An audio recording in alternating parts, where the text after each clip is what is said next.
열린 자의 축복, 요한계시록 22장 3절부터 5절까지 말씀입니다. 다시 저주가 없으며 하나님과 그 어린 양의 보좌가 그 가운데에 있으리니 그의 종들이 그를 섬기며 그의 얼굴을 볼 터이요 그의 이름도 그들의 이마에 있으리라. 다시 밤이 없겠고 등불과 햇빛이 쓸데없으니 이는 주 하나님이 그들에게 빛이심이라. 그들이 세세토록 왕노릇 하리로다. 아멘. 자, 요한계시록은 1장 예수 그리스도의 계시라 이랬습니다. 예수님이 풀어주시는 그런 책이다라는 말씀이고요. 2장 3장에는 7교회 7 등잔대 모든 이기는 자는 주님의 보상이 있다라는 말씀, 그리고 성령이 교회들에게 하시는 말씀을 귀 있는 자들은 들을지어다 이렇게 말씀을 했습니다. 4장 5장에는 내생물 24장로 하늘 예배에 대한 이야기가 나오고요. 6장부터 9장에는 7인 7 나팔에 대한 이야기가 있습니다. 11장에는 2 증인 2 감람나무 2 등잔대에 대해서 나와 있죠. 14장에는 14만 4천 명 순결한 신부에 대해서 나와 있습니다. 16장부터 18장에는 7 대접 음료 짐승 심판에 대해서 나와 있죠. 19장에는 어린 양의 혼인잔치 8절에 세마포 준비에 대해서 나오죠. 20장에는 영 안에서 첫째 부활에 동참한다, 생명책에 기록된다 이렇게 말씀합니다. 21장 22장에는 새 예루살렘 생명나무 주님을 기다림 아멘 이렇게 되어 있죠. 자, 요한계시록 19장은 어린 양의 혼인잔치, 그래서 어린 양 혼인잔치에 있는 사람들, 생명책에 기록된 사람들이 되죠. 20장에. 그리고 21장 22장에는 새 예루살렘에 동참하여 새 예루살렘이 된 사람, 그래서 새 예루살렘 안에 성전이 있는 그 새 예루살렘 신부요 교회가 된 사람, 그게 천국이다 이렇게 성경은 우리에게 고백하고 있습니다. 자, 이제 21장을 우리가 많이 공부하고, 그리고 22장도 우리가 공부를 하고 있는데요. 21장에는 특별히 이제 처음 하늘과 처음 땅이 없어지고, 그리고 새 하늘과 새 땅이 되었다. 이제 이것을 우주 만물을 생각할 수도 있겠지만 특별히 우리들을 말한다. 그래서 나 자신을 얘기하고 우리 가정을 얘기하고 우리 교회를 얘기한다. 이렇게 먼저는 그렇게 생각을 하고 있어야 이 땅에서 성경을 볼 때 이해가 된다는 말씀입니다. 성경이요. 그래서 옛날 가정이 새로운 가정이 돼야 되고, 옛날 교회가 새로운 교회가 돼야 되고, 옛날 우리의 마음이 새로운 마음이 돼야 되겠다. 이제 이런 것이 이제 처음 하늘과 처음 땅이 없어지고 바다도 없더라 이렇게 되는 것입니다. 옛날 지식이나 이런 것들이 다 떠나가고 새로운 지식, 예수 그리스도가 우리의 이제 새로운 하늘과 새로운 땅이 돼서 살아가는 그런 새 사람으로서의 살아가는 그 삶을 이야기하는 거, 이게 이제 천국을 이야기하는 거죠. 그러니까 이 땅에서도 천국, 하늘나라 가서도 천국이다 이렇게 볼 수 있죠. 자, 어떤 사람이 그렇게 할 수 있다고요? 예수님이 성전 되셔서 우리 안에 거하시면, 그렇죠. 우리의 가정에 예수님이 성전 되셔서 우리 가정에 거하시면, 그렇죠. 우리 교회에 주님이 성전 되셔서 우리 교회 가운데 계시면, 이런 거죠. 그 성전이라고 하는 것은 나무와 같은 말씀을 얘기합니다. 예수 그리스도 어린 양 예수님을 얘기하는 거예요. 어린 양 예수, 생명나무, 그리고 성전 이렇게 표현할 수가 있죠. 성경에는요. 그 성전이 이제 새 예루살렘 안에는 보이지 않더라, 있는데 보이지 않더라 라고 되어 있습니다. 그 말은 오히려 더 안 보이니까 이상하다라는 게 아니라 오히려 더 특별하게 그 새 예루살렘하고 하나가 되었다, 이제 이렇게 볼 수가 있는 거죠. 그러니까 신부 안에 신랑 되신 예수님이 어린 양 되신 예수님으로 함께 있다라는 그런 말씀입니다. 이것을 이제 핵심적으로 이야기한 게 요한계시록 21장이에요. 그러니까 천국이라고 하는 것이 막연한 천국이 아니라 예수 그리스도가 말씀으로 우리 안에 거하시는 거, 이거를 천국이라고 볼 수 있다, 새 예루살렘이라고 볼 수 있다, 이제 이렇게 보는 거죠. 너희께서, 예수님께서 그러죠. 너희가 내 안에 거하고 내 말이 너희 안에 거하면, 그러죠. 그러면 뭐든지 다 구해봐라 이렇게 돼 있고, 그리고 하나님이 우리 안에, 또 우리가 하나님 안에, 또 주님께서 우리 아버지 안에, 우리 안에, 또 우리도 주님 안에, 아버지 안에 이렇게 있는 것을 너희가 보게 될 것이다. 예수 그리스도께서 부활하시면 그런 날이 온다, 이제 이렇게 되죠. 이것은 뭘로 가능하냐면 성령으로 가능하다는 거죠. 다른 것으로 가능하지 않고 성령으로 가능하다. 그래서 영적인 이야기, 성경은 영적인 책이기 때문에 영적인 이야기를 하고 있습니다. 그러니까 우리가 성경을 통해서 육신적인 또는 눈에 보이는 이런 얘기들을 추구하는 책은 아니에요. 이것은 영적인 책 맞습니다. 그러니까 특별히 우리 영혼을 관심 깊게 하나님이 구원하시려고 우리 영혼에 대한 구원을 위해서 쓴 책이 바로 성경책입니다.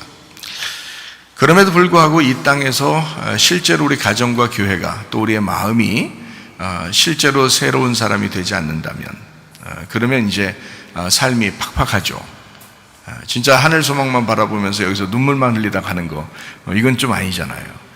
예수 그리스도와 함께 이렇게 사는 것이 기쁨이 있어야 된다라고 하는, 그래서 어떻게 하면 이게 기쁨이 있을까를 한번 생각해 봐야 되겠죠.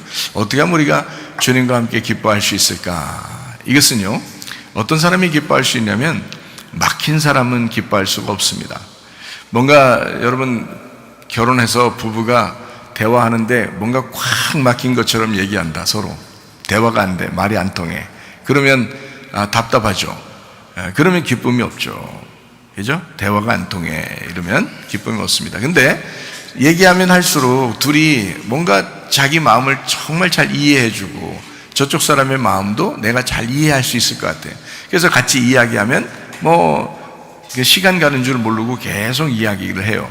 그러면서 이해가 된단 말이에요. 저 사람이 이해가 되고 저 사람은 또 내가 이해가 되고, 이렇게 이해를 하면서 같이 이야기를 하게 되면 뭔가 좀 통하죠.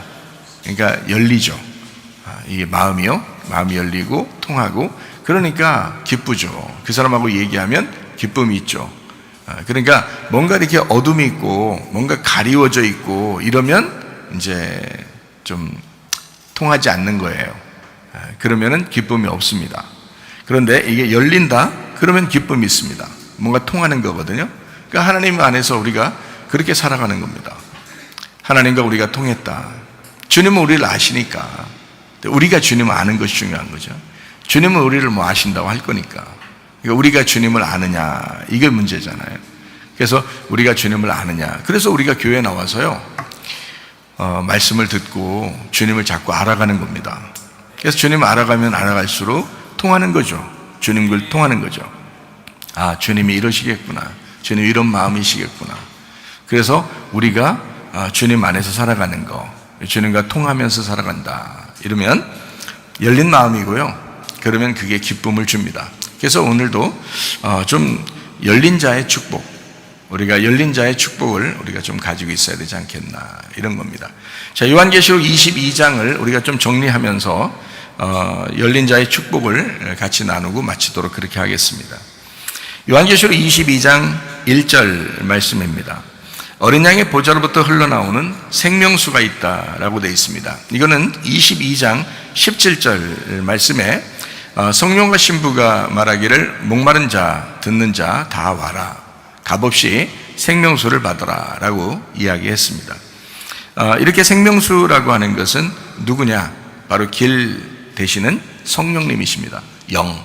그러니까 예수님의 영을 우리가 이제 이렇게 생명수로 바꾸어서 말을 이렇게 한 것입니다. 생명수라고 하는 것은 예수님의 말씀을 의미한다. 말씀의 영을 의미한다. 그게 성령이죠. 그래서 이거 생명수, 강이 흐른다, 이 성령이죠. 말씀이 흐른다라는 그런 말씀입니다. 그래서 이제 여기에 보면 성령과 신부가 이렇게 같이 말하죠. 듣는 자, 목마른 자 같이 와라, 이렇게 말씀하죠. 그러니까 우리가 말씀을 듣는 것도 또 마시는 것도 이게 같다는 것을 볼 수 있죠. 자, 마신다, 말씀을 듣는다, 이게 같은 거라는 거죠. 그죠? 예, 그래서 말씀을 듣는 자가 그 생명수를 마시는 거고요. 생명수를 마시는 자는 말씀을 듣고 있는 자입니다. 예, 그러니까 듣고 있다, 순종하고 있다, 이런 말씀입니다. 예, 그러면 생명수를 마시는 것이다. 잠언 3장 18절 말씀에는 생명나무가 지혜라 이렇게 말씀했습니다. 생명나무가 지혜라고 하는 말씀입니다. 그래서 잠언서를 여러 번 보면서요, 잠언서 보면서 지혜의 책이다 이렇게 말하잖아요, 잠언서를. 그래서 사람들, 어린아이들도 잠언서를 많이 읽고 외우고 뭐 이러는데, 그러면 이제 머리가 좋아질까 봐 그러는 건데요, 그렇지 않습니다. 잠언서를 외운다고 머리 좋아지고 뭐 안 외운다고 머리 나빠지고 뭐 그런 거 아닙니다. 예. 그럼 뭐 잠언서 말고 뭐 열왕기상 이런 거 외우면 머리 나빠지고 잠언서 외우면 머리 좋아지고 뭐 이런 거야? 그런 거 아니죠. 지혜라고 하는 것은요, 예수님 자신이 의와 지혜가 되신다. 그래서 지혜가 예수님이십니다. 그러니까 지혜의 책이다라고 하는 것은 예수님을 설명하려고 쓴 책이 잠언서입니다.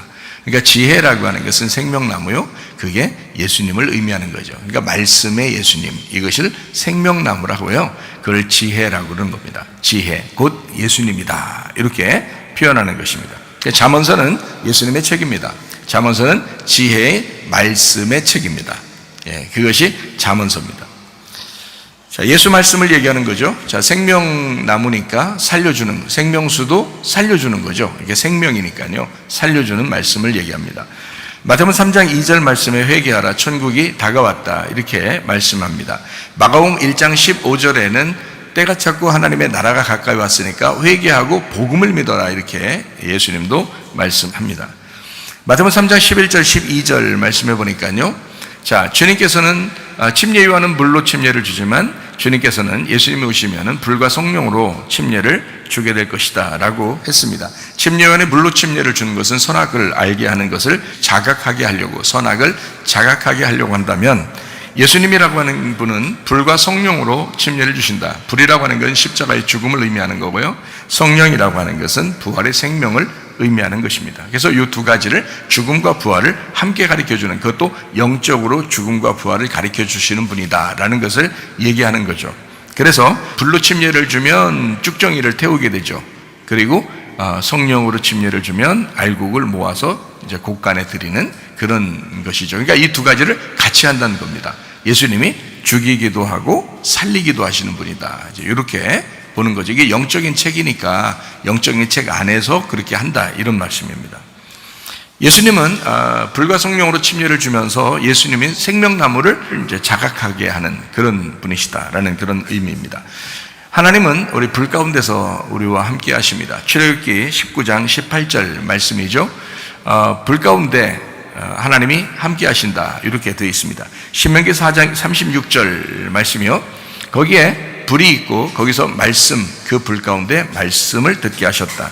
신명기 9장 10절 말씀에도요, 두 돌판을 받을 때 불 가운데서 너희에게 말씀하셨다라고 말씀합니다.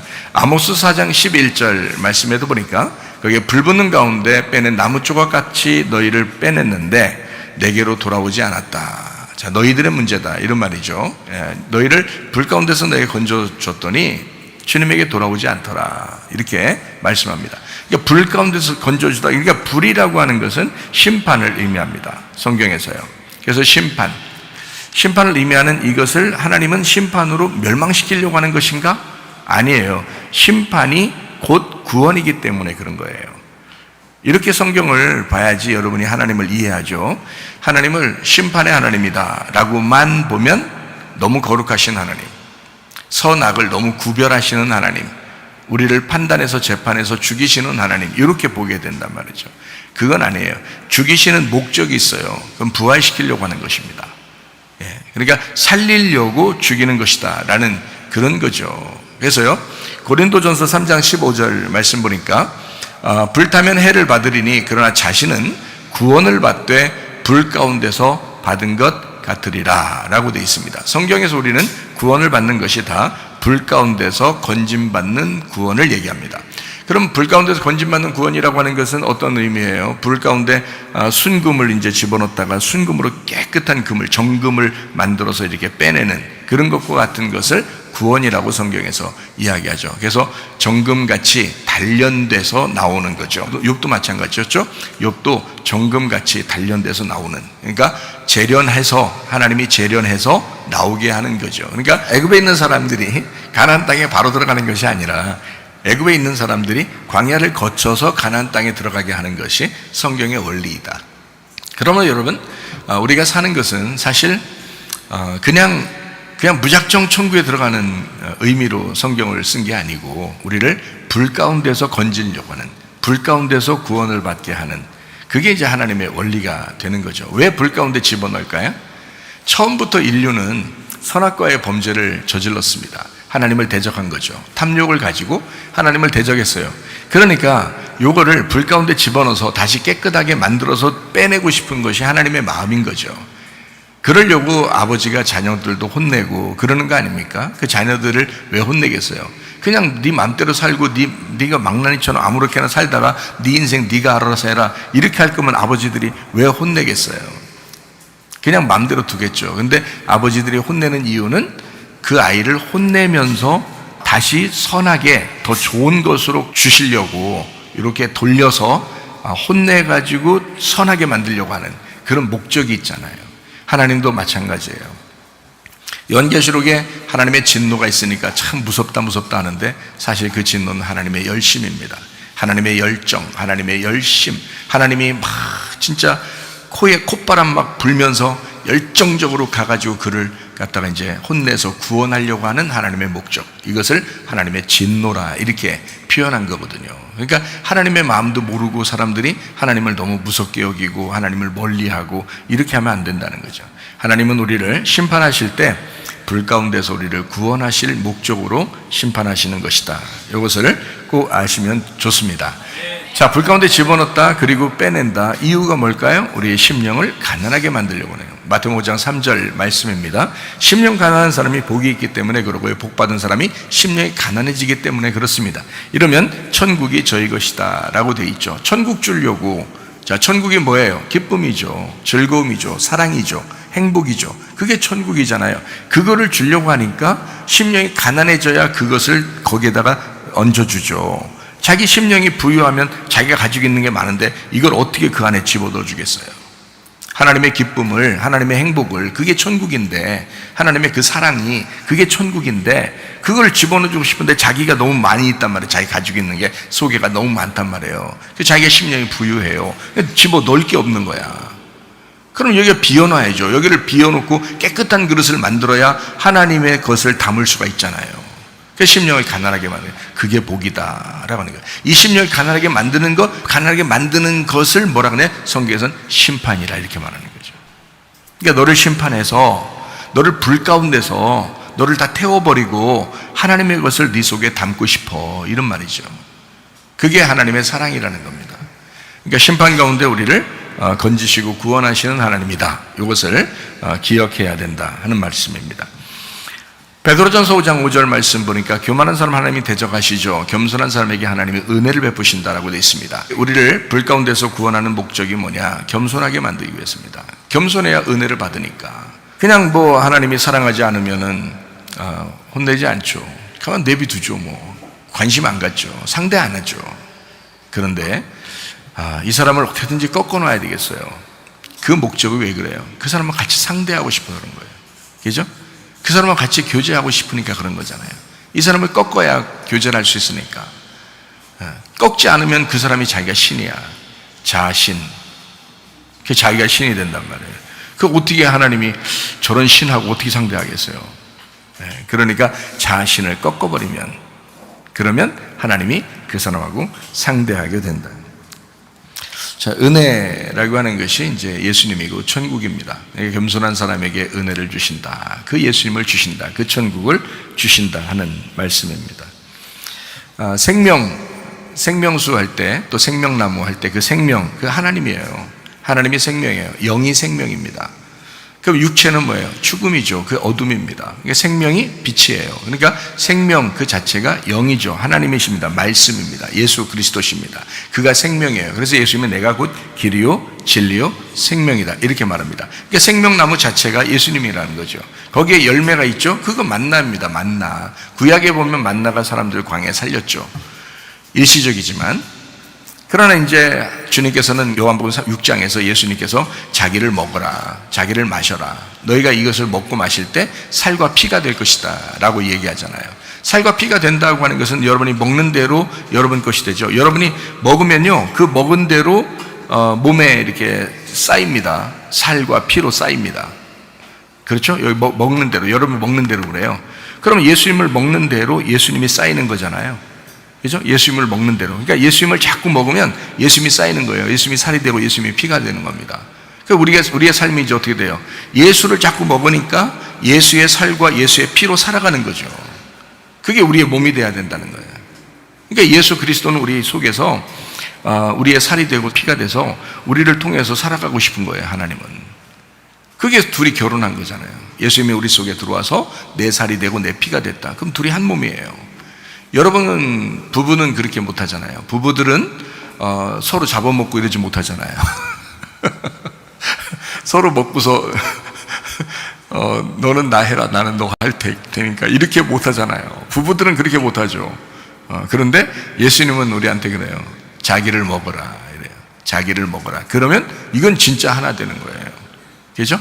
예수님 안 보이죠. 먹었으니까 안 보이잖아요. 그분이 나의 몸이요, 나의 살이요, 나의 피가 된 거죠. 그러니까 결국 누구를 통해 살아가는 거예요? 예수님은 나를 통해 살아가는 거예요. 근데 내가 누구 때문에 살았어요? 그 예수님을 먹어서 사는 거예요. 여러분 안 먹으면 살 수 있어요? 뭔가 먹으니까 사는 거잖아요. 그 양식을 먹고 그 양식이 내 살이 되고 피가 되니까 내가 살아가는 거란 말이에요. 그럼 결국 나를 살리는 것은 그 양식이었단 거죠. 그죠? 결국 예수님이 날 살린 거예요. 예수님이 날 살렸고 나는 그 예수를 살아가는 겁니다. 그러니까 서로가 불가분한 관계예요. 서로가 뗄래야 뗄 수 없는 관계란 말이죠. 그러니까 예수님은 안 보여요. 그래서 그걸 설명해 준 게 어디냐면 요한계시록 21장입니다. 설명해 준 게 뭐냐면 성전이 새 예루살렘 속에 들어와 있다. 근데 이게 살과 피다. 이게 성전이다. 이게 어린 양이다. 그거를 네가 먹고 마셨어. 그러니까 새 예루살렘이라는 신부만 보이는 거야. 이 성전이 안 보이는 거야. 근데 그게 어린 양이 있어, 그 안에. 자, 나는 내가 살아가는데 내 속에 예수 그리스도가 있는 거예요. 예수 그리스도의 말씀을 먹었으니까, 예수가 내 속에 있으니까 그 말씀대로 내가 살아가는 거잖아요, 지금. 그게 이제 새 예루살렘의 삶입니다. 그렇죠? 성전이 있는데 안 보이는 거잖아요. 하나 됐잖아요. 말씀과 하나 된 사람. 그러니까 말씀과 하나 된 사람을 뭐라고 그러냐, 성경에서는 열린 자이다. 열린 자이다. 이거를 막힌 자가 아니라 열렸다. 이렇게 말하는 거죠. 자, 예수님을 먹고 마신 사람들. 여러분, 예수를 부지런히 먹으시기 바랍니다. 예수를 부지런히 마시기 바랍니다. 이거 좀 잔인한 얘기 같지만 안 그래요. 꼭 그렇게 하셔야 합니다. 그래서 예수님이 내 안에 하나가 돼야 된다. 살과 피로 같이 있어야 된다. 나의 살이요, 나의 피가 돼야 된다. 아담이 그랬죠. 아담이 하와한테 그랬죠. 당신은 나의 살이고 나의 피다. 이렇게 얘기했죠. 그죠? 뼈 중에 뼈요, 나의 살 중에 살이다. 이렇게 말하잖아요. 그러면 하와가 어디 있었어요? 아담 속에 있었잖아요. 원래 하나예요. 원래 하나. 근데 이게 빼내고 보니까 어때요? 뼈 중에 뼈요, 살 중에 살이 된 거예요. 자기야, 원래. 그죠? 그게 하와가 나란 말이에요. 나. 아담이란 말이에요. 그런데 빼내고 보니까 뼈 중에 뼈, 살 중에 살이 되었다. 결국에는 이제 어떻게 되는 거예요? 하와가 여잔데요. 그가 아담의 영이란 말이에요. 말씀이라고요. 언약. 그러니까 아담의 언약이었다는. 아담이 얘기하죠. 당신은 나의 뼈요, 나의 살이다. 근데 뼈 중에 뼈요, 살 중에 살이다. 핵심이라는 겁니다. 나의 핵심은 언약이었다. 이런 말이에요. 내 속에서 나왔다. 그러니까 중심이었다. 자, 여러분의 중심이 누굽니까? 예수님이시잖아요. 언약이라고요. 하나님의 언약, 그 말씀이 우리의 중심이잖아요. 이것을 딱 놓고 본 거예요. 아담이요. 근데 여러분 보세요. 뱀이요, 귀신같이 찾아옵니다. 뱀이 귀신같이 찾아와서 누구를 꼬드겨서 넘어뜨리나요? 예, 하와를 꼬드겨서 넘어뜨립니다. 하와를 꼬드겨서 넘어뜨리니까 누가 넘어진 거예요? 아담이 넘어진 거예요. 아담이니까. 아담의 핵심이 넘어졌으니까 아담이 같이 넘어진 거죠. 그러니까 이건 선악과를 먹을 수밖에 없는 거야. 하와가 먹어버리면 같이 먹을 수밖에 없는 거예요. 자, 여기에서 이제 우리가 포인트 하나. 하와는 먹을 수밖에 없었다 하는 얘기입니다. 먹을 수밖에 없었다. 여러분 갖다 놓으면 안 먹겠어요? 여러분 뭐 굉장한 믿음을 가져서 안 먹을 것 같죠? 아이고, 그런 소리 하지 마세요. 다 먹습니다. 예, 인류는 아담과 하와뿐만이 아니라 아담과 하와로부터 지금까지 모두 다 선악과를 먹은 거예요. 각자 다 선악과를 먹은 겁니다. 여러분 선악과 안 먹은 게 아니에요. 다 먹었어요. 이미 선악과 먹은 자들의 자손이에요, 우리가. 그리고 선악과를 먹었는데 그건 인간은 먹을 수밖에 없었다 하는 얘기입니다. 그것이 이제 성경의 가르침이죠. 이것을 만약에 모르면 아이고 왜 먹었어, 그냥 안 먹었으면 얼마나 좋았을까라고 계속 후회만 하고 한탄만 하고 그래요. 그럴 필요가 없어요. 왜냐하면 지난번에도 얘기했잖아요. 옷이라고 하는 게 처음에 무화과 나무 잎으로 이게 옷을 만들었잖아요. 그 만든 게 사람이 만든 겁니다. 자기들이 선악과 먹고 만든 거예요.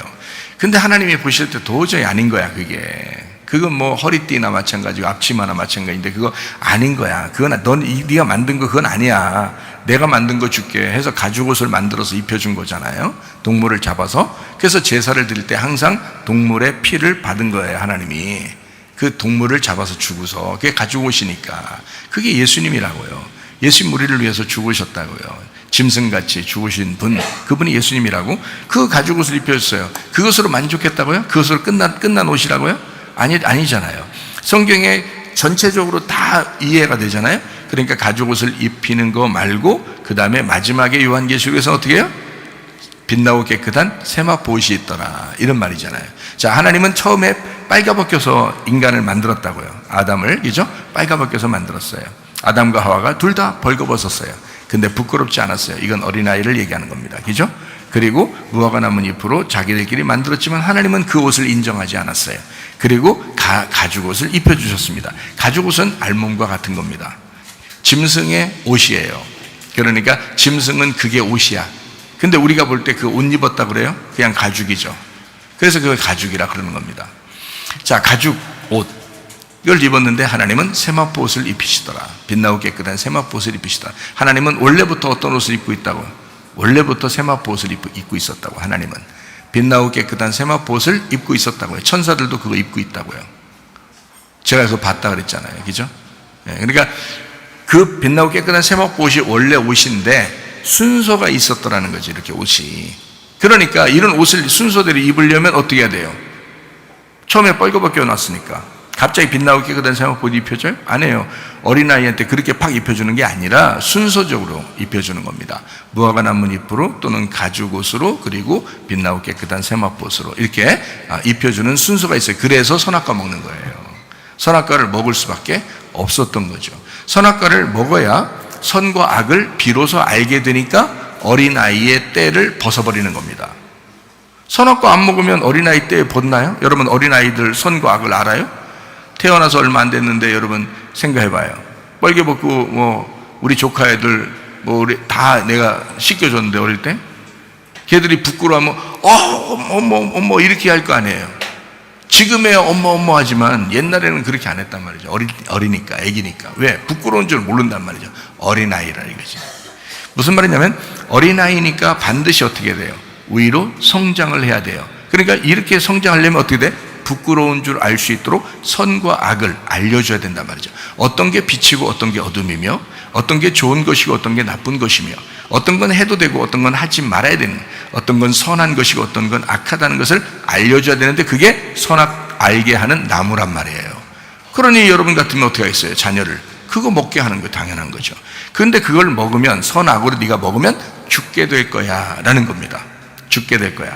자, 어린아이로 있을 때는 아버지의 보호를 받고 있지만 이걸 먹으면 하나님하고 분리가 될 거야. 떨어져 나갈 거야. 자, 그때가 이제 인간으로 말하면 언제예요? 사춘기 때입니다. 그때부터 부모를 점점 떠나기 시작합니다. 그렇죠? 이게 사춘기 때를 여러분이 내 품 안에 있을 땐 그렇게 이쁘고 좋았는데 왜 떠나? 그럴 필요가 없어요. 당연히 그 순서예요. 사춘기 때는 친구가 더 좋게 돼 있고요. 사춘기 때는 이제 점점 부모의 이제 그늘 아래서 벗어나기 시작하는 겁니다. 이게 컸다는 얘기예요. 이제 점점 자기가 커나가고 컸다는 얘기거든요. 그게 나쁜 게 아닙니다. 다시 말하면 선악과를 먹은 것이 나쁜 것은 아니에요. 원래는 순서적으로 먹어야 돼요. 선악과를 먹어야 생명나무를 먹게 되니까 그런 거거든요. 그러면 선악과를 먹었을 때는 이렇게 된다라고 하나님은 얘기한 거죠. 선악과 먹으면 이렇게 돼. 자, 선악으로 네가 말씀을 이렇게 보게 되면 너는 죽게 돼. 넌 나하고 떨어지게 돼. 이렇게 되는 거죠. 네가 큰 거거든. 네가 컸으니까 네가 나를 떠날 거야. 나도 너를 떠나보내야 돼. 이게 선악과 먹은 사람들을 떠나보내는 목적이잖아요, 여러분. 그러고 나서 어떻게 돼요? 네가 거기서 말씀을 깨닫고 천국을 침노에 들어와야 돼, 다시. 이렇게 말하는 거죠. 그래서 천국은 침노하는 자의 것이다, 이렇게 되는 겁니다. 예. 그게 영적 전쟁이라고 하는 거예요. 네가 이제 점점 자라나서 영적 전쟁을 해서 들어오게 된다. 자, 애굽에 있던 사람들이 가나안 땅에 그냥 막 가지 못해요. 왜? 가면 다 죽습니다. 전쟁하면 다 죽어요. 거기에는 이미 큰 장수들이 있기 때문에 그냥 가면 안 돼요. 광야에서 훈련을 받아야 돼요. 그래서 영적 무장의 훈련을 받는 거죠. 그럼에도 불구하고 또 요단강을 건너서 하나님이 여리고성을 무너뜨리는 하나님의 능력을 체험해야 돼요. 그리고 난 다음에 가나안 땅을 정복하는 거죠, 여러분. 그 정복. 그러니까 이게 광야에서는 여기서 전쟁이 일어나면은 그냥 다 도망가 버려야죠. 광야에서는 준비가 안 돼 있으니까. 근데 광야에서 한 40년이 지나 보세요. 준비가 많이 돼 있는 상태죠. 그래서 이제 가나안 땅도 들어갈 수 있는 거거든요. 그러니까 여기서 무장시켜서 가나안 땅에 들어가게 하지 그냥 갑자기 가나안 땅에 들어가게 하지 않는다는 거죠. 그러니까 광야라는 과정을 반드시 거치게 만든다는 거예요. 이게 훈련입니다. 여러분 교회 와서 이렇게 훈련받고 말씀 듣고 하는 것이 여러분의 성장에 큰 도움이 됩니다. 하나님 말씀이 여러분을 성장시키고 있는 거거든요. 말씀으로 성장하는 거예요. 이게 광야 생활이에요. 그럼 어떻게 돼요? 가나안 땅 들어가면 스스로 농사를 짓죠. 스스로 전쟁하죠. 그래서 땅을 차지하는 것입니다. 자기 것으로. 그게 영적 전쟁이라는 거죠. 여러분 스스로 영적 전쟁에서 승리하려면 하나님 말씀으로 무장하셔야 합니다. 그래서 여러분이 말씀을 듣고 기도하고 이렇게 말씀을 사랑하고 이러는 거거든요. 이런 과정이 반드시 필요한 거죠. 그러니까 선악과를 먹었다, 나쁘다 꼭 이렇게 표현해서는 안 된다는 거죠. 그건 순서에 의해서, 성경의 순서에 의해서 그 과정을 우리 만난 것이다. 이렇게 보면 성경이 좀 더 잘 이해가 될 것입니다. 자, 어쨌든 생명나무라고 하는 것은요 열매가 있어요. 그래서 구약에서는 광야의 만나 이렇게 표현하고요, 신약에서는 예수님이 자기를 이제 생명나무의 열매 만나다, 생명의 떡이다, 생명의 빵이다 이렇게 자기를 표현합니다. 그래서 먹고 마셔야 된다라고 하는 것을 제가 여러분에게 지금 설명한 겁니다. 먹고 마셔야 된다라고 하는 것은 주님이 내 안에 들어온다, 내가 주님 안에 들어간다, 이것을 같이 이야기하는 것을 이야기하는 겁니다. 그래서 살과 피가 된다, 그래서 하나가 된다는 거죠. 뼈 중에 뼈, 살 중에 살이 된다, 서로 하나가 된다. 그래서 아담과 하와가 서로 한 몸이었던 것처럼 이렇게 하나를 만들죠. 그래서 아담과 하와를 처음에 이제 창세기 때는 아담과 하와가 시작되지만 마지막 요한계시록에서는 어린 양 대신 예수님하고 새 예루살렘이라는 신부하고 서로 하나가 되게 만들어요. 그래서 어린 양 대신 예수님이 오히려 그 속에서 녹아져 있단 말이죠. 어디에? 새 예루살렘 안에. 그렇죠? 원래는 처음에 어떻게, 창세기에는 어떻게 돼 있어요? 아담 안에 하와가 들어 있었죠. 이해가 돼요? 그런데 요한계시록에 오니까 어떻게 돼요? 신부인 새 예루살렘 안에 성전이 들어가 있죠. 이렇게. 이렇게 바뀌었죠. 그러니까 우리 안에 주님이 계시죠. 이렇게 되죠. 원래는 우리가 주님 안에 있었죠. 근데 주님 안에 있다가 우리가 나왔죠. 나왔는데 꼭 하는 짓이 뭐예요? 선악과 먹는 짓이죠. 무슨 말인지 아시겠어요? 아담 안에 있을 때는 선악과 먹었어요? 안 먹었어요? 안 먹잖아요. 제가 말씀하는 거 왜? 안 어렵죠? 아담 안에 있을 때는 하와가 선악과 안 먹는다니까요, 아담이. 근데 하와가 나오니까 하와가 먹는 거예요. 요 언약만 무너뜨리면 요 아담은 같이 무너지는 거야. 자, 하나님이 인간을 만들었네? 근데 인간이 선악과를 먹었네? 그럼 하나님이 무너진 거야. 원래 하나님은 안 무너지시죠. 우리가 먹었다고 무너지시겠어요? 그런 말이 아니라 하나님이 창조한 그것을 마귀가 넘어뜨려 버린 겁니다. 그죠? 넘어뜨려서 이걸 무너뜨리니까 마귀가 스스로 이겼다고 생각하겠죠. 그러나 이것이 어떻게 돼요? 다시 주님께서 우리를 사랑해 주셔서 구원해 가지고 우리가 새 예루살렘이 되면서 마귀를 승리하는 거죠. 마귀를 갖다 이겨서 승리하게 되잖아요. 이러면 마귀가 또 패배하는 거잖아요. 그러면 주님이 승리한 거죠. 우리가 승리하는 것이 또 주님이 승리하게 된 거잖아요. 그죠? 이렇게 만들어 놓는 거란 말이에요. 그래서 아담 안에 하와가 있었는데 하와가 나오기 전에는 선악과 안 먹었다. 근데 하와가 나오니까 선악과를 먹더라 하는 짓이 선악과 먹는 짓이었다. 딱 나오자마자 선악과 먹잖아요. 그죠? 근데 이제 하나님께서 이 하와를 구원하잖아요. 아담이 하와를 구원하고, 그죠? 하나님이 아담과 하와를 구원합니다. 구원해서 이 아담과 하와를 살려줘요. 그리고 그들을 용서합니다. 이 쫓아내서 용서하는 거예요. 그리고 그들로 하여금 길을 마련해줘요. 예수 그리스도라고 하는 길을 마련해주고, 그 진리를 마련해주고, 그 생명을 마련해줍니다. 그래서 이제 아담과 하와가 이렇게 그 길을 따라서 진리를 발견하고 생명을 얻게 되는 거거든요. 생명나무의 열매를 다시 먹게 되는 그 천국을 침노해서 들어오는 것이 완성이란 말이죠. 그렇게 되니까 성경을 이제 마지막에는 어떻게 해놨다? 새 예루살렘이라는 여자 안에 신랑이라는 어린 양 남자를 그 안에 집어넣어서 같이 살게 하나가 되게 됐다. 그래서 지금 여러분이 새 예루살렘이 되었다면 여러분 속에 하나님의 성령, 그러니까 어린 양 대신 예수님이 같이 있는 겁니다. 그럼 그걸 뭐라고 그래? 성경에서는 천국이라 그렇게 말하는 거예요. 그러니까 저 하늘나라 올라갈 때도 천국이지만 이 땅에서도 네가 천국이야, 이렇게 되는 거죠. 하나님의 나라는 너희 안에 있는 거야, 이렇게 되는 거죠. 이게 이제 성경의 가르침이에요. 아주 핵심입니다. 이거 아주 핵심 포인트예요. 자, 우리 성경을 또 한번 보도록 하겠습니다. 자, 생명나무 대신 예수님이잖아요. 그분이 열매가 있어요. 그 열매도 예수님이십니다. 말씀이에요. 그분이 이제 겉에 생명나무는 이제 잎사귀가 있다고 그랬죠. 그 잎사귀가 어떻게 해요? 겉으로 드러나는 거잖아요. 그래서 잎사귀는 치료하는 잎사귀다. 요한계시록 22장 2절 말씀에 나와 있죠. 길 가운데로 흐르더라. 강 좌우에 생명나무가 있어 12가지 열매를 맺되 달마다 그 열매를 맺고 그 나무 잎사귀들은 만국을 치료하기 위하여 있더라 라고 되어 있습니다.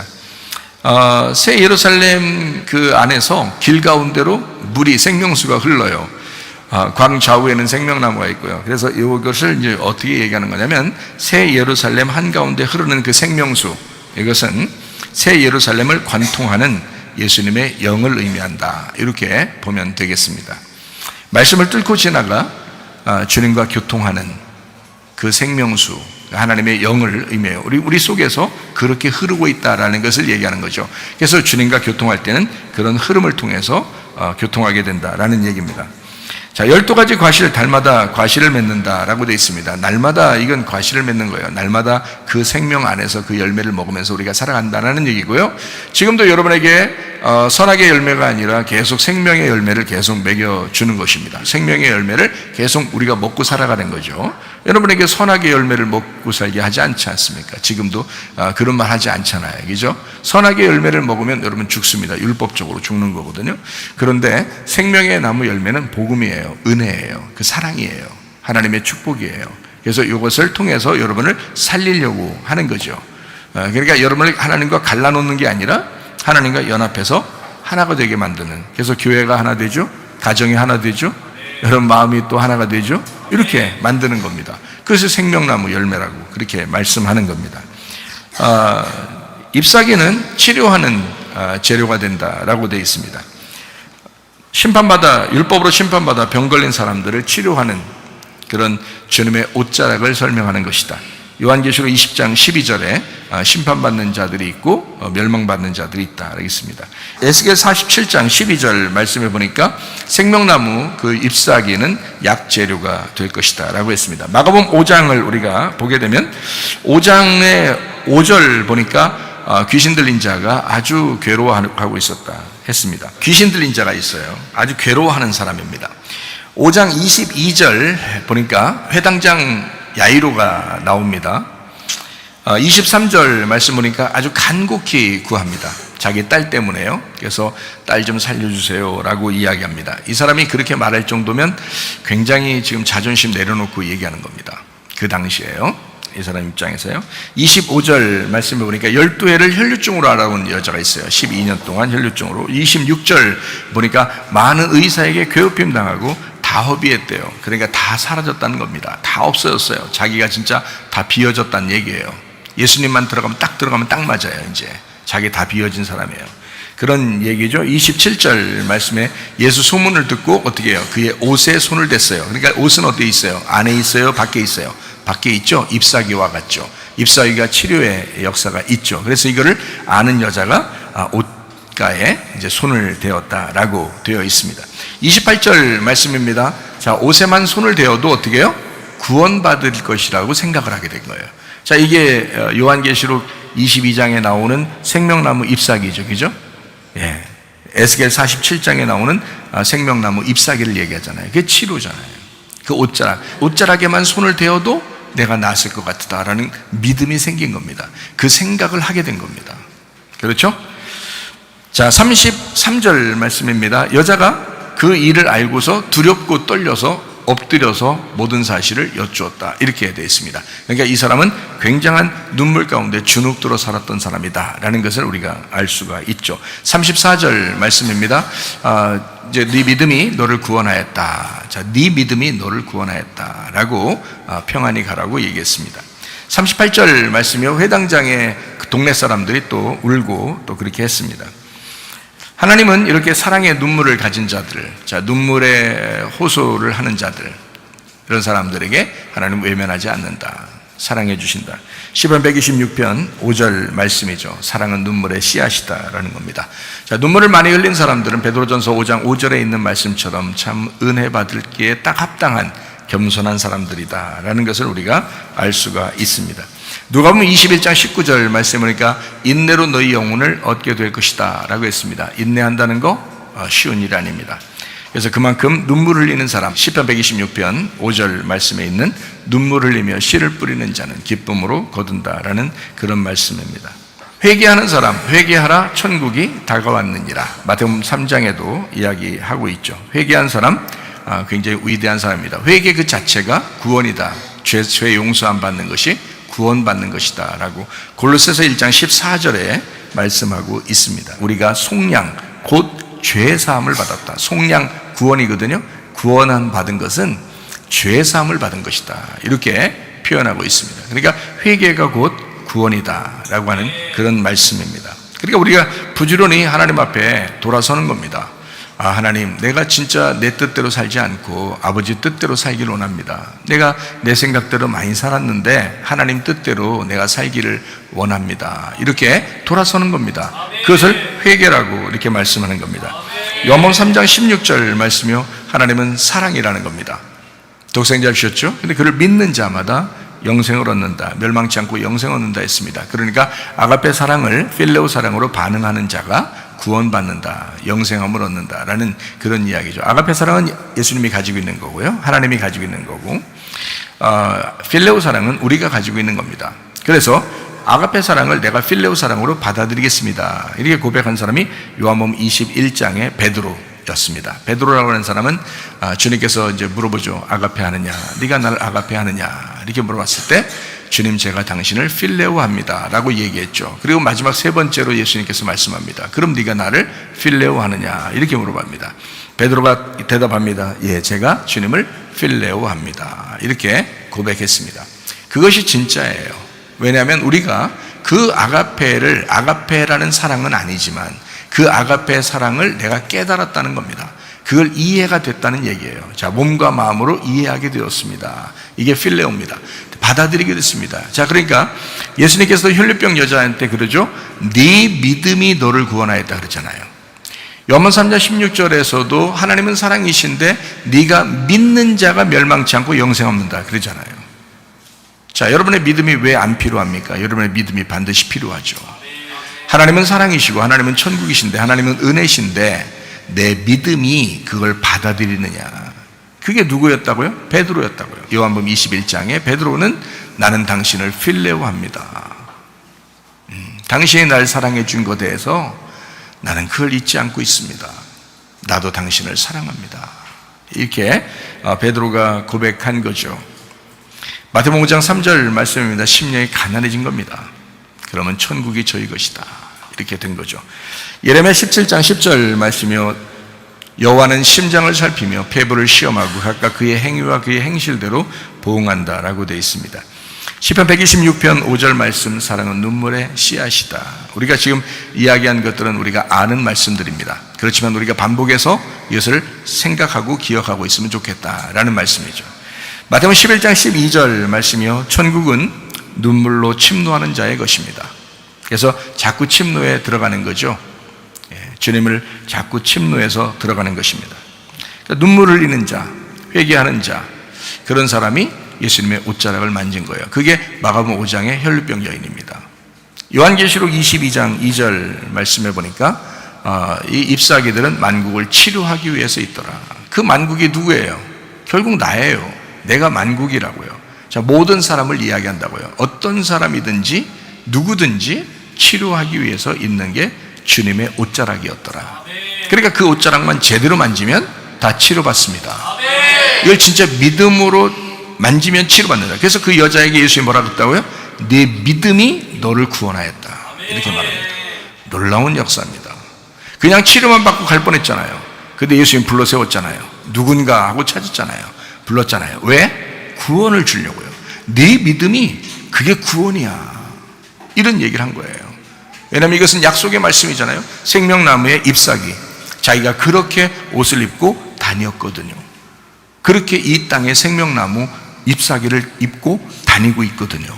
그것을 만진 그 여자, 그 믿음을 하나님이 보셨단 말이죠.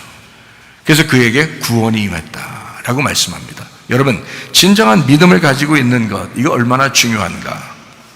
믿음 가지고 승리하시기를 바랍니다. 요한계시록 22장 이제 3절입니다. 다시 저주가 없으며 하나님과 그 어린 양의 보좌가 그 가운데 있으리니 그의 종들이 그를 섬긴다라고 되어 있습니다. 다시는 저주가 없고 하나님과 어린 양의 보좌가 그 안에 있을 것이다. 땅이 저주를 받아서 농사에서 하나님을 찾아가는 예배가 끝났다라는 말입니다. 창세기 4장에 보면 가인과 아벨이 나옵니다. 가인은 하나님을 찾아가는 예배를 했어요. 농사 지어서 노력해서 자기가 일을 해가지고 노동을 해서 수고해서 예배를 드림으로써 하나님 앞에 올라가려고 했는데 정작 하나님이 받으시는 예배는 아벨의 것을 받으셨다. 우리가 이 땅에 살 때는요, 가인과 같이 들에서 농사 짓는 사람인데 어떤 게 필요하면 가죽옷이 필요하거든요. 그 가죽옷, 하나님에게 올 때는 가죽옷이 필요해요. 그래서 이 아벨이라고 하는 사람은 다른 노력을 하지 않았어요. 그냥 양을 잡았어요. 그리고 하나님 앞에 드렸어요. 이게 가죽옷이었고, 아담과 하와는 가죽옷을 입고 하나님으로부터 분리돼서 쫓겨났기 때문에 이 가죽옷에 대한 비밀을 분명히 아벨과 가인에게 설명했을 거란 말이죠. 무슨 말인지 알겠죠? 그 아들들에게 분명히 설명했는데 가죽옷을 통해서 하나님을 만날 수가 있다라고 하는 것을 분명히 얘기했는데 가인은 농사를 지어서 하나님 앞에 나가려고 했던 거예요. 그런데 아벨이라고 하는 사람은 양을 통해서 하나님 앞에 나가려고 했다. 이걸 히브리서 11장에는 재물에 대하여 하나님이 말씀하시는 것이다. 다른 어떤 사람이 인간성이 좋고 나쁘고 어떤 사람은 하나님이 이뻐하시고 나빠하시고 싫어하시고 이런 게 아니다. 그런 얘기 아니라 재물에 대한 이야기를 한 것이다 라는 얘기예요. 재물에 대한 이야기. 하나는 농사한 걸 드렸고 하나는 양을 드렸다. 요 얘기예요. 그 얘기. 그러니까 그 양을 드린 아벨의 것을 받았다. 자, 그러니까 요한계시록 22장 3절에 이 말씀해 보니까요, 다시는 뭐가 없다? 저주가 없다. 어떤 말이에요? 땅에서 예배드려서 하나님 앞에 올라가려고 하는 노력하는 것이 없어졌다 이 말이야. 그런 가인의 예배가 끝났다. 그런 얘기예요. 그리고 어린 양 예수가 선한 목자가 되시는 하나님이 찾아오시는 예배. 어린 양 예수가 선한 목자가 되어서 우리를 찾아오시는 예배. 그래서 영과 진리의 예배를 하나님이 찾으신다. 이렇게 말했죠. 요한복음 4장 23절, 24절의 말씀입니다. 아버지께 참되게 예배하는 자를 영과 진리로 예배한다. 이렇게 예배하는 자를 찾으신다. 찾으신다는 말이 예배한다는 의미예요. 하나님이 예배하겠다. 하나님이 찾으시겠다. 이런 얘기예요. 하나님은 영이시기 때문에 그렇다. 예배하는 자가 영과 진리로 예배한다. 이렇게 이야기했습니다. 자, 그러니까 우리는 어린 양 보좌 예수 그리스도께서요, 우리 안에 함께 거하신다. 우리 안에 같이 있다. 이게 영과 진리죠. 그러니까 그 예배잖아요. 우리 자신이 살아가는 것이 사실 예배죠. 그래서 우리가 모여서도 예배지만 우리가 흩어져서도 예배입니다. 가정에서도 예배고요, 교회에서도 예배고요, 우리의 마음의 양심에서도 예배입니다. 그러니까 마음의 성전이죠. 우리가 지금은요, 돌성전이 아니라 마음의 성전의 예배. 이게 날마다 생활 가운데 예배를 의미한다 이 말이죠. 자, 요한계시록 22장 4절 말씀입니다. 그의 얼굴을 볼 터이요 그의 이름도 그들의 이마에 있으리라. 이렇게 되어 있습니다. 주님의 이름이 그들의 이마 위에 있을 것이다. 자, 주님의 이름이 그들의 이마 안에 있을 것이다. 같은 겁니다. 여기서는요, 같은 의미인데요. 자, 주님의 이름이 뭘까요? 사무엘하 6장 2절 말씀이죠. 만군의 여호와의 이름입니다. 뭐라고요? 언약궤죠. 언약궤가 말씀입니다. 언약의 말씀. 이게 언약의 말씀이 여호와의 이름이에요. 그러면 주님의 이름이 우리 안에 있다, 우리 이마에 있다는 것은 뭐가 있다는 거예요? 하나님의 언약이 우리에게 있다, 이 말이에요. 하나님의 언약이 여기에 있는 사람, 이 말이죠. 그죠? 하나님의 이름이, 자, 언약궤가 우리의 이마에 있는 사람, 이마 위에 있다는 말이지만 이마 안에 있다는 말입니다. 이 말이에요. 뭐가 있다는 거예요? 이름이 있다고 했잖아요. 이름. 그러니까 그게 말씀이거든요. 언약이 그러니까 말씀이잖아요. 자, 요한복음 14장 13절 14절 말씀입니다. 너희가 내 이름으로 무엇을 구하든지 내가 행하리니 이는 아버지로 하여금 아들로 말미암아 영광을 받으시게 하려 함이라. 내 이름으로 무엇이든지 내게 구하면 내가 행하리라. 자, 이름이 뭐라고요? 언약궤라고 했잖아요. 이름이 뭐라고요? 언약의 말씀이라고 했잖아요. 그러니까 뭘로 기도하라는 얘기예요? 언약의 말씀으로 기도하라는 얘기죠. 그러면 자기가 행하겠다는 거 아니에요. 자, 무슨 말인지 이해가 되시겠어요? 그러니까 말씀도 모르고 말씀도 알려고 하지도 않고 무작정 막 기도할 만 하려고 한다. 이건 문제가 있는 거예요. 그러니까 나중에 그 사람들 또 문제가 되고 그러잖아요. 교만해지고. 언약의 말씀이 먼저죠. 언약의 말씀이 우리 이마 안에 있어야 된다니까요. 자, 요한복음 16장 23절 24절의 말씀입니다. 그날에는 너희가 아무것도 내게 묻지 아니하리라. 내가 진실로 진실로 너에게 이르노니 너희가 무엇이든지 아버지께 구하는 것을 내 이름으로 주시리라. 지금까지 너희가 내 이름으로 아무것도 구하지 아니하였으나 구하라 그리하면 받으리니 너희 기쁨이 충만하리라. 이렇게 돼 있잖아요. 여러분, 예수님의 이름으로 기도합니다, 아멘 했더니 다 이루어지던가요? 아니죠.